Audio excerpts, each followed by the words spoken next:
পড়ছে। তারপরও তোমরা যে এখানে এসেছো তোমাদেরকে এইভাবে পাশে থাকার জন্য অসংখ্য ধন্যবাদ।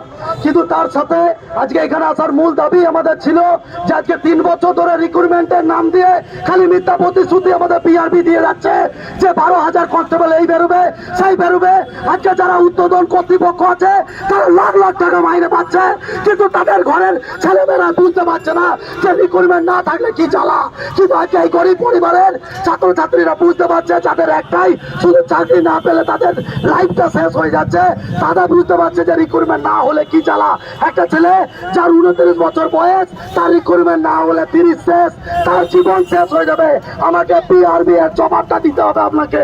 আজকে শিক্ষক হিসাবে রাস্তায় নামছি তার একটাই কারণ, আমাদের রিক্রুটমেন্টটা যত তাড়াতাড়ি পারবেন বার করে দিন। আমাদের স্টুডেন্টদের ধৈর্য পরীক্ষা করেন না, অনেকবার আপনাদেরকে বলেছি। তার সাথে আরো কিছু আমাদের আরো কিছু দাবি আছে। আমাদের এসআইতে 27 থেকে অবিলম্বে আমাদের 30 করতে হবে। এর কারণ একটাই, কারণ বহুদিন ধরে সেন্ট্রাল এবং অন্যান্য সমস্ত পরীক্ষার আপনার 30 করা আছে, কিন্তু শুধু রাজ্য বাদ দিয়ে সবার 30 করা আছে। তো কেন করবেন না? মেয়েদের সেন্ট্রাল যেখানে 157 সেমি হাইট করে সেখানে আপনারা চেষ্টা করবেন যে হাইটটা যেন 157 সেমি হয়।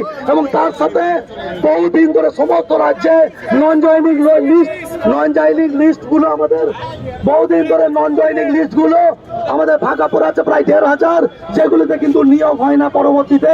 আজকে 1,500 ছাত্রছাত্রীর পরিবারের কিন্তু মুখে হাসি ফুটবে। আজকে চিরঞ্জিত স্যার এখানে তোমাদের দাঁড়িয়ে কথা দিচ্ছে 7 দিনের মধ্যে যদি রিক্রুটমেন্ট প্রকাশ না হয় আমাদের এরপরে অনশনের দাবি হবে। কি হবে তা?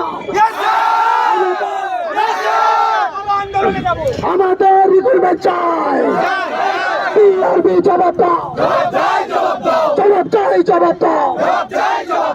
আমি এখানে আমার বক্তৃতা শেষ করলাম। ধন্যবাদ।